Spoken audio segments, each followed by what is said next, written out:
Hello Amigos, నా పేరు వెంకట్. మీరు చూస్తున్నారు NS smarts and vlogs. So ఇవాల్టి మన వీడియో వచ్చేసి మనమైతే KTM RC 200 అది కూడా మోటో జీపీ ఎడిషన్ అయితే రివ్యూ చేయబోతున్నా. మీరు ఇంకోటి గమనించాల్సిన విషయం ఏంటంటే ఇది 2024 మోడల్ కాదు, నేను 2024 మోడల్ అయితే పెట్టాను. ఇది 2023 మోడలే, కానీ 2024 కి వచ్చేసరికి కొన్ని మైనర్ చేంజెస్ అయితే చేశారు. సో ఆ చేంజెస్ ఏంటో కూడా మాట్లాడుకుందాము. అలాగే దీని ప్రైస్ ఎంత, అలాగే ఇది 2024 లో మనం కొనేది వర్తా కాదా అనేది కూడా తెలుసుకుందాము. సో మీకు A to Z అయితే నేను ఎక్స్ప్లెయిన్ చేస్తాను నీట్ గా. అంతకంటే ముందు మన ఛానల్కి ఎవరైనా కొత్తగా వచ్చిండే బైక్స్ గురించి, కార్స్ గురించి, ఇంట్రెస్టింగ్ విషయాలు, ఎంటర్టైనింగ్ వీడియోలు తెలుసుకోవాలంటే ఇప్పుడే మన ఛానల్ ని సబ్స్క్రైబ్ చేసుకోండి. అలాగే వీడియోని లైక్ చేసి మీ ఫ్రెండ్స్ అండ్ ఫ్యామిలీకి అయితే షేర్ చేయండి. అలాగే సండే అయితే నేను సెకండ్ హ్యాండ్ కార్స్ గురించి అయితే రివ్యూ చేశాను. అంటే సెకండ్ హ్యాండ్ కార్స్ ఎక్కడ బాగుంటాయి, ఎలా తీసుకోవాలి అనేది. సో ప్రతి ఒక్క కార్ అయితే ఎక్స్ప్లెయిన్ చేశాను. స్టార్టింగ్ రేంజ్ నుంచి ఫార్చునర్, సో కియా, పెద్ద పెద్ద కార్లు అయితే రివ్యూ చేశాను అనమాట. సో రివ్యూ అంటే నేను ప్రైజెస్ చెప్తాను, ఎక్కడి నుంచి ఎక్కడి వరకు తిరిగాయి, ఎన్ని కిలోమీటర్స్ తిరిగాయి, ప్రతి ఒక్కటి అయితే ఎక్స్ప్లెయిన్ చేశాను. సో ప్రైస్ కూడా మీకు ఎగ్జాక్ట్గా అయితే చెప్పాను ఆ వీడియోలో అయితే. సో కొద్దిగా వెయిట్ చేయండి. సో అనంతపూర్లో best second hand selling cars అయితే మీకు నేను ఎక్స్ప్లెయిన్ చేస్తాను నీట్గా. చలో ఎటువంటి లేట్ లేకుండా వీడియోలోకి అయితే వెళ్ళిపోదాం.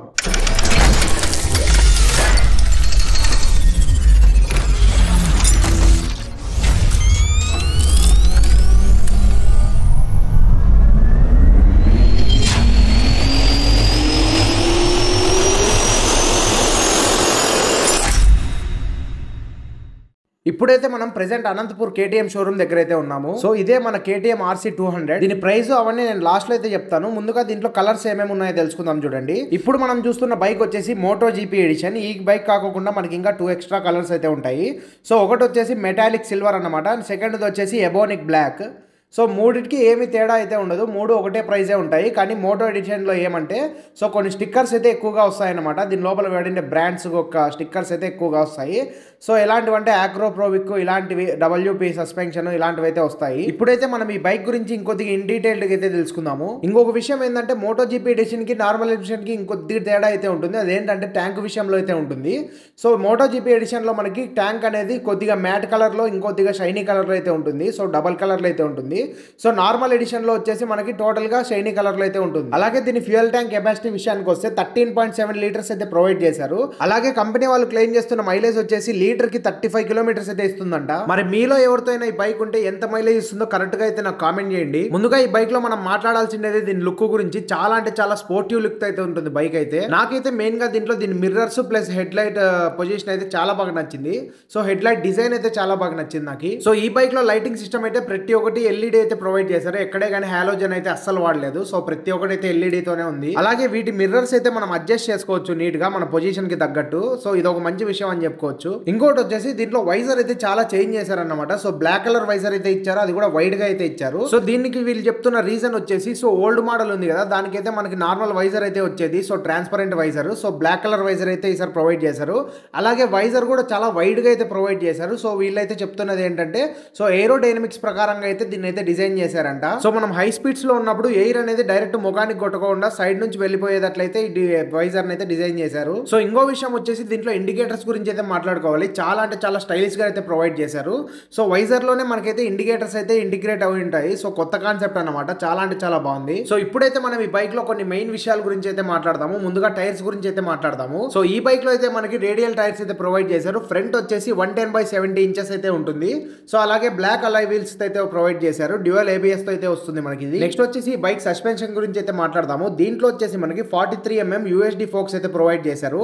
సో WP ఎపెక్స్ ఫోక్స్ అయితే ప్రొవైడ్ చేశారన్నమాట. చాలా మంది అయితే నాకు WP అంటే ఏంది బ్రో ఫుల్ ఫామ్ అని అయితే అడిగారు. సో WP అంటే విమ్ పీటర్స్ అనే ఫుల్ ఫామ్ అయితే వస్తుంది. సో విమ్ పీటర్స్ అనే వ్యక్తి అయితే WPX అనే ఎపెక్స్ ఫోక్స్ అయితే ప్రొవైడ్ చేశాడన్నమాట. అందుకే దీనికి WP ఎపెక్స్ అని అయితే పేరు పెట్టారు. నెక్స్ట్ వచ్చేసి ఈ బైక్ లో మనం మెయిన్ గా మాట్లాడుకోవాల్సిందే బ్రేకింగ్ గురించి. నాకైతే చాలా అంటే చాలా బాగా నచ్చింది బ్రేకింగ్ సిస్టమ్ అయితే. సో ఫ్రంట్ వచ్చేసి మనకి 320 mm బ్రేక్ అయితే ప్రొవైడ్ చేశారు. ఇది వచ్చేసి ఫ్లోటింగ్ డిస్క్ అన్నమాట. డిస్క్ బ్రేక్ బైబ్రీ క్యాలిబర్ తో అయితే ప్రొవైడ్ చేశారు. మెయిన్ గా వచ్చేసి 4 పిస్టన్ క్యాలిబర్ అయితే ప్రొవైడ్ చేశారనమాట బైబ్రీ వాళ్ళది. సో 4 పిస్టన్ క్యాలిబర్ తో యూజ్ ఏంటంటే మనకి గుడ్ హీట్ రిడక్షన్ అయితే ఉంటుంది. సో బ్రేక్ ప్యాడ్స్ మీద ప్రెషర్ పడినప్పుడు సో హీట్ అయితే ఎక్కువ ప్రొడ్యూస్ కాదన్నమాట. నెక్స్ట్ కూలింగ్ సిస్టమ్ విషయానికి వస్తే దీనికైతే ఏరోడైనమిక్స్ ప్రకారమే దీన్ని కర్వ్డ్ రేడియేటర్ గార్డ్ అయితే ప్రొవైడ్ చేశారనమాట. సో రేడియేటర్ గార్డ్ అయితే మనకి కర్వ్డ్ షేప్ లో ఉంటుంది. సో బెటర్ కూలింగ్ సిస్టమ్ అయితే ప్రొవైడ్ చేసాకైతే ట్రై చేశారు. మెయిన్ గా దీని ఇంజన్ గురించి అయితే మనం మాట్లాడుకోవాలి. 199.cc ఇంజన్ అయితే ప్రొవైడ్ చేశారు. సింగిల్ సిలిండర్ ఇంజన్ ఇది 4 వాల్వ్ 4 స్ట్రోక్ ఇంజన్ అయితే ప్రొవైడ్ చేశారు. Liquid cooled engine Bosch single spark ignition అయితే రావడం జరుగుతుంది. ఇక ఈ ఇంజన్ ప్రొడ్యూస్ చేసే పవర్ గురించి మాట్లాడుకున్నట్లయితే 25 PS పవర్ అయితే ప్రొడ్యూస్ చేస్తుంది. అది కూడా 19.5 mm టార్క్ అయితే ప్రొడ్యూస్ చేస్తుంది. సో టార్క్ విషయానికి వస్తే కొద్దిగా తక్కువే ప్రొడ్యూస్ చేస్తుంది అనమాట, ఎందుకంటే ఇది ఒక రేసింగ్ సెగ్మెంట్ బైక్ కాబట్టి. సో మనకైతే రాయల్ ఎన్ఫీల్డ్ ఇలాంటి బైక్స్ అయితే మనకి టార్క్ అయితే ఎక్కువ ప్రొడ్యూస్ చేస్తాయన్నమాట, ఎందుకంటే మనకైతే టఫ్ సిచ్యువేషన్స్ లో కూడా బైక్ అనేది ఈజీగా మూవ్ అవడానికి. ఇక మిగతా విషయాల గురించి మాట్లాడుకున్నట్లయితే 835 mm సీట్ హైట్ అయితే ప్రొవైడ్ చేశారు. అలాగే 158 mm గ్రౌండ్ క్లియరెన్స్ అయితే ఉంటుంది బైక్ అయితే. అలాగే నాకు మెయిన్ గా సస్పెన్షన్ అయితే చాలా బాగా నచ్చింది. సో బ్యాక్ సైడ్ సస్పెన్షన్ కూడా చాలా అంటే చాలా బాగుంది. సో బ్యాక్ సైడ్ వచ్చేసి మనకి 10 step adjustable mono shock suspension అయితే ప్రొవైడ్ చేశారు. ఇది వచ్చేసి WP సస్పెన్షన్ అన్నమాట. సో పీడియన్ కంఫర్ట్ అయితే చాలా అంటే చాలా బాగుంటుంది. సో కొద్దిగా హైట్లో కూర్చున్నట్లు ఫీల్ వస్తుంది, కానీ సో కంఫర్ట్ అయితే చాలా బాగుంటుంది బ్యాక్ సైడ్ కూర్చున్నప్పుడు. ఇంకో విషయం ఏంటంటే ఈ బైక్ అయితే మనకి 160 kgs అయితే ఉంటుంది అనమాట. సో లైట్ వెయిట్ ఉంటుంది బైక్ అయితే. అలాగే ఈ బైక్ లో ఇంకో మంచి విషయం ఏంటంటే ఇది వచ్చేసి మనకి split tele frame light weight frame తో అయితే ప్రొవైడ్ చేశారనమాట. సో స్ప్లిట్ ఫ్రేమ్ అంటే సో మనకైతే చాసిస్ ఉంటుంది కదా, సో చాసిస్ అనేది సో 2 డిఫరెంట్ పార్ట్స్గా అయితే ఉంటుంది. సో దీన్ని అయితే మనకైతే బోల్ట్ ఆన్ సబ్ ఫ్రేమ్ అనే ఒక టెక్నాలజీతో అయితే దీన్ని కలిపింటారు. సో అంటే ఏంటంటే మనకి ఎప్పుడైనా బండి కింద పడి డ్యామేజ్ జరిగినప్పుడు సో బ్యాక్ సైడ్ ఉండే ఫ్రేమ్ అంతా మనము సపరేట్ బోల్ట్ సిస్టమ్తో అయితే ప్రొవైడ్ చేసింటారు. సో సపరేట్గా మనకి ఏది డ్యామేజ్ జరిగినా కూడా ఫ్రంట్ జరిగితే ఫ్రంట్ సపరేట్ వేయించుకోవచ్చు, సో బ్యాక్ జరిగితే బ్యాక్ సపరేట్ వేయించుకోవచ్చు అనమాట. సో మనకి దీనివల్ల యూజ్ ఏంట్రా అంటే మనకైతే కొద్దిగా ప్రైజెస్ అయితే తగ్గుతాయి అనమాట. సో ఏదైనా పరిస్థితుల్లో యాక్సిడెంట్ జరిగినప్పుడు కానీ, సో లేకుంటే ఏదైనా బైక్ మంచి డ్యామేజ్ అయినప్పుడు కానీ, సో అలాంటి టైమ్స్లో ఇదైతే మనకి యూజ్ అవుతుంది అనమాట.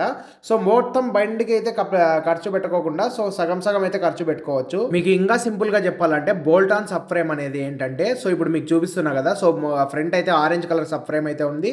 అలాగే బ్యాక్ సైడ్ అయితే మనకి బ్లాక్ కలర్ సబ్ ఫ్రేమ్ అయితే ఉంది అనమాట.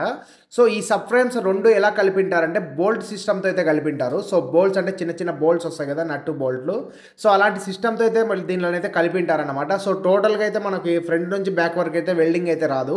సో అలా మనకి మంచి విషయం ఏంటంటే మనకి ఏదైనా డ్యామేజ్ జరిగినప్పుడు సో వెనకల్ది అయితే మార్పించుకోవచ్చు, ఫ్రంట్ది మార్పించుకోవచ్చు. సో ప్రైస్ అనేది అయితే మనకు తగ్గుతుంది. ఒకవేళ నార్మల్ బైక్స్లో మీరు చూసుకున్నట్లయితే NS 200 ఇలాంటి బైక్స్లో చూసుకున్నట్లయితే సో మనకి సబ్ ఫ్రేమ్ అనేది టోటల్గా బండి అంతటికి ఒకటే వచ్చింటుంది అనమాట అటాచ్డ్గా.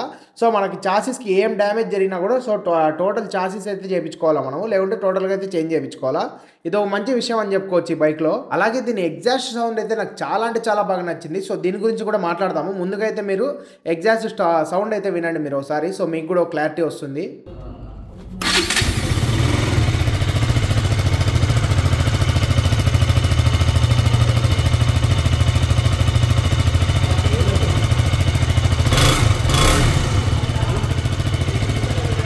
సో అదన్నమాట ఎగ్జాస్ట్ సౌండ్. సో దీంట్లో వచ్చేసి మనకి అండర్ బెల్లీ అయితే ప్రొవైడ్ చేశారనమాట. సో సైలెన్సర్ అనేది, సో సైలెన్సర్ కాదు ఎగ్జాస్ట్, సో అండర్ బెల్లీ అయితే ఉంటుంది మనకి. సో మీలో ఎంతమందికి ఈ అండర్ బెల్లీ ఎగ్జాస్ట్ అంటే ఇస్తామో కింద కామెంట్ చేయండి నాకు, ఎందుకంటే మన NS 200లో కూడా సేమ్ ఎగ్జాస్ట్ అయితే ప్రొవైడ్ చేసింటారు. సో అండర్ బెల్లీ ఇదే. సో పర్సనల్గా నాకైతే చాలా బాగా నచ్చింది, కానీ ఓల్డ్ మోడల్ ఉంటుంది కదా, సో దాని సౌండ్తో కంపేర్ చేసుకుంటే చాలా అంటే చాలా తగ్గించారు.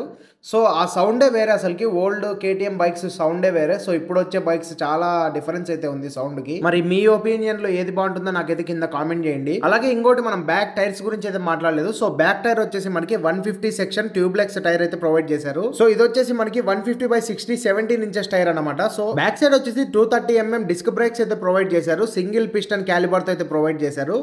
సో సూపర్ మోటో ABS అని అయితే ఒక ఆప్షన్ అయితే ఉంటుంది. సో ఈ ఆప్షన్తో మనకి యూజ్ ఏంటంటే సో డ్యూయల్ ABS అయితే దీన్ని ప్రొవైడ్ చేస్తున్నారు కదా, సో బ్యాక్ సైడ్ ABS అయితే మనం అయితే ఆఫ్ చేసుకోవచ్చు. సో ఎందుకంటే మనకైతే వీలీజ్ చేసే సమయంలో కానీ, లేకుంటే ఎటువంటి టఫ్ సిచ్యువేషన్స్లో కానీ సో బైక్ అనేది ముందర కదలకపోతే మనమైతే వెనకల ABS ఆన్ చేసుకొని మనమైతే చేసుకోవచ్చు. అలాగే స్టంట్స్ చేసే వాళ్ళు ఉంటారు కదా, వాళ్ళకైతే ఖచ్చితంగా ABS అనేది అయితే ఉండకూడదు. సో అందుకే ABS ఆఫ్ చేసుకునే ఆప్షన్ అయితే ఇచ్చారు దీంట్లో. ఇది ఒక మంచి విషయం అని చెప్పుకోవచ్చు. నెక్స్ట్ వచ్చేసి బైక్ సీట్ గురించి అయితే మాట్లాడాలి. సో మంచి కంఫర్ట్తో అయితే మంచి టెక్స్చర్తో అయితే మనకైతే సీట్ అయితే ప్రొవైడ్ చేశారు. సో చాలా అంటే చాలా బాగుంది సీట్ క్వాలిటీ అయితే.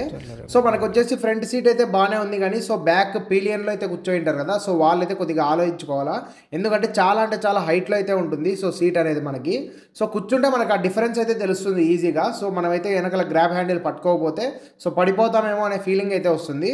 సో బండి కొనుక్కునే వాళ్ళు కూడా ఒకసారి మీకు ఏదైనా ఫ్యామిలీ యూస్కి అయితే మన కొద్దిగా సెట్ కాకపోవచ్చు, ఎందుకంటే మనకి సో ఫ్యామిలీ యూజ్ అంటే ఖచ్చితంగా వెనకలు ఎవరో అమ్మ నాన్న ఎవరో కూర్చోయి ఉంటారు కాబట్టి సో చాలా అంటే చాలా హైట్ అయితే ఉంది. సో వాళ్ళైతే కూర్చోలేరు అనమాట. సో కొద్దిగా చూసుకొని కొనుక్కుంటే మంచిదని నేనైతే చెప్తాను. నెక్స్ట్ అయితే ఈ బైక్ ప్రైస్ గురించి అయితే మాట్లాడుకుందాం. చాలా మంది దీనికోసమే వెయిట్ చేస్తూ ఉంటారు. సో ఈ బైక్ ప్రైస్ వచ్చేసి నేను అనంతపూర్లో అయితే చెప్తున్నాను. ప్రెజెంట్ ఉండే ప్రైస్ అయితే చెప్తున్నాను చూడండి. సో 2,62,000 అయితే మనకి బైక్ అయితే పడుతుంది. సో ఆన్ రోడ్ ప్రైస్ అయితే చెప్తున్నాను నేను. సో 2,62,000 అయితే పడుతుంది బైక్ అనేది. ఇంకోటి చాలా మందికి డౌట్ ఏంటంటే 2023లో ఈ బైక్ను కొనొచ్చా కొనకూడదా? సో నన్ను అడిగితే నా ఒపీనియన్ వచ్చేసి నేను చెప్తున్నాను. సో మళ్ళీ మీరు ఏదైనా కింద కామెంట్ చేయొద్దండి. మీ ఒపీనియన్ ఏందో కింద కామెంట్ చేయండి. సో నా ఒపీనియన్ వచ్చేసి ఇంకొన్ని రోజులు వెయిట్ చేసామంటే మనకు 2024 మోడల్ అయితే ఖచ్చితంగా రావచ్చు. సో అంతవరకు వెయిట్ చేసి కొనుక్కుంటే బెటర్. లేదంటే సో ఈ బైక్ కూడా మనకు చాలా అంటే చాలా బాగుంది. సో నేను పర్సనల్గా రికమెండ్ చేస్తాను. సో చాలా అంటే చాలా బాగుంది బైక్ అయితే. సో ఒకవేళ మనకి నెక్స్ట్ వచ్చే మోడల్ ఎలా ఉంటుందో తెలియదు కాబట్టి సో నన్ను అడిగితే సో ఇంతకుముందు మనం డ్యూక్ బైక్స్ చూసుకున్నట్లయితే సో డ్యూక్ 200 కానీ 250 కానీ సో మోడల్ అయితే చాలా బాగుండేది లుక్ అనేది చూసేకి. సో ఆ తర్వాత ఇప్పుడు వచ్చిన మోడల్స్ వచ్చేసి మీకు నచ్చాయో లేదో తెలియదు కానీ నాకైతే అస్సలు నచ్చలేదు అనమాట. సో ఎందుకంటే చాలా అంటే చాలా హెవీగా అయితే ఉన్నాయి బైక్స్ అనేటివి. సో అందుకే ఈసారి అయితే డిజైన్స్ పడిపోయాయి, సేల్స్ కూడా చాలా వరకు పడిపోయాయి. సో షోరూమ్ వాళ్ళైతే నేను కనుక్కున్నాను. సో అందుకనే సో ఇప్పుడు కూడా మీకు ఎవరికైనా RC 200 అంటే లవ్ ఉంటే ఇప్పుడుండే బైక్నే కొనుక్కోమని అయితే రికమెండ్ చేస్తాను నేను. సో ఎందుకంటే నెక్స్ట్ వచ్చే బైక్ అయితే టోటల్గా లుక్ అయితే మార్చిపోవచ్చు అన్నమాట. సో మారిపోతుందని కూడా చెప్పారు. సో ఎందుకంటే మనకి ట్యాంక్ అయితే ఇంకా హెవీగా వచ్చిందంటే మనకైతే సో తోలేకి కంఫర్ట్ అయితే ఉండదు. ఇప్పుడు ప్రెజెంట్ ఉండే బైక్స్ అయితే 250 బైక్స్ వచ్చేసి 2024 మోడల్లో సో చాలా కంఫర్ట్ అయితే అస్సలు లేదన్నమాట. ట్యాంక్ అనేది మనకు తొడలకి అయితే రాసుకుంటూ ఉంటుంది. సో అంత కొద్దిగా ఇబ్బందిగా ఉంటుంది. లాంగ్ డ్రైవ్స్ అనేది మనం వెళ్ళలేము దాంట్లో అంత ఈజీగా. సో ఇప్పుడైతే ప్రెజెంట్ ఉండేవి అయితే అంత కంఫర్ట్ అయితే లేవు. సో ఫీచర్స్ పరంగా అయితే చాలా బాగుంది బైక్ అయితే. సో 2024ది కానీ మనకైతే నార్మల్గా ఇప్పుడు ప్రెజెంట్ ఉండే సిచ్యువేషన్లో చూసుకుంటే సో మనకైతే కొద్దిగా కంఫర్ట్ తక్కువ ఉంది. సో ఓల్డ్ మోడల్తో కంపేర్ చేస్తే చాలా అంటే చాలా తక్కువగా ఉంది. సో నేనేదో డ్యూక్ని తక్కువ చేసి అయితే మాట్లాడడం లేదు. ఎందుకంటే పర్సనల్గా నా ఫ్రెండ్తో అయితే బైక్ ఉంది కదా డ్యూక్ 250 ప్రశాంత్తో. సో ఆ బైక్లో నేను ఎక్కి డ్రైవ్ చేశాను కాబట్టి నేను ఎప్పటి నుంచో డ్రైవ్ చేస్తున్నాను, ఇప్పుడు కూడా డ్రైవ్ చేస్తున్నాను. సో చాలా అంటే చాలా కంఫర్ట్గా అయితే ఉంటుంది. ట్యాంక్ సైజ్ కానీ సీట్ హైట్ కానీ పర్ఫెక్ట్గా అయితే ఇచ్చారు. సో ఇప్పుడు వచ్చిన బైక్స్కి చాలా ఓవర్గా అయితే ఇచ్చారన్నమాట. సో నెక్స్ట్ అయితే ఇది కూడా మారిపోవచ్చు. సో నన్ను అడిగితే ఇదే కొద్దిగా తీసుకునేది బెటర్ అన్నమాట. సో మంచి లుక్తో మనకి మంచి ఏరోడైనమిక్ డిజైన్తో మంచి సీట్తో సో ప్రతి ఒక్కటి చాలా అంటే చాలా బాగుంది. సో ఫీచర్స్ కూడా చాలానే ఉన్నాయి. సో ఇప్పుడు ప్రెజెంట్ ఉండే మన అనంతపూర్ రోడ్స్కి కానీ ప్రెజెంట్ ఉండే సిచ్యువేషన్స్కి మీరు వీలు అవన్నీ చేస్తే ఈ బైక్ అయితే తీసుకోవచ్చు. ఇంకా మీకు ఈ అనవసరమైన రెయిన్ మోడ్ అవన్నీ అయితే అవసరం లేదు. ఎందుకంటే మీరు రెయిన్ మోడ్ ఉన్నా కూడా నేను చాలా మందిని అయితే గమనించాను. ఎందుకంటే రెయిన్ మోడ్ ఉన్నా కూడా రెయిన్ పడుతున్నా కూడా రెయిన్ మోడ్లో ఏం పెట్టుకొని అయితే పోరు. సో నార్మల్ మోడ్లోనే వెళ్ళిపోతారనమాట. సో అవన్నీ తీసేసినట్టయితే ఇప్పుడైతే ఈ బైక్ని తీసుకునేది అయితే బెస్ట్. నేనైతే మీకు తీసుకోమని రికమెండ్ చేస్తాను అనమాట. సో ఇది ఇవాళ మన వీడియో. సో ఇంకా మీకు ఏమైనా డౌట్స్ ఉంటే నాకైతే కింద కామెంట్ చేయండి. నేను ఏదైనా మిస్టేక్ చేసినా కూడా నాకు కింద కామెంట్ చేయండి. నెక్స్ట్ వీడియో నుంచి అది ఆ మిస్టేక్ జరగకుండా తప్పకుండా చూసుకుంటాను. సో అలాగే నెక్స్ట్ వీడియోతో మళ్ళీ కలుద్దాము. నేను వెంకట్ సైనింగ్ ఆఫ్. జై హింద్.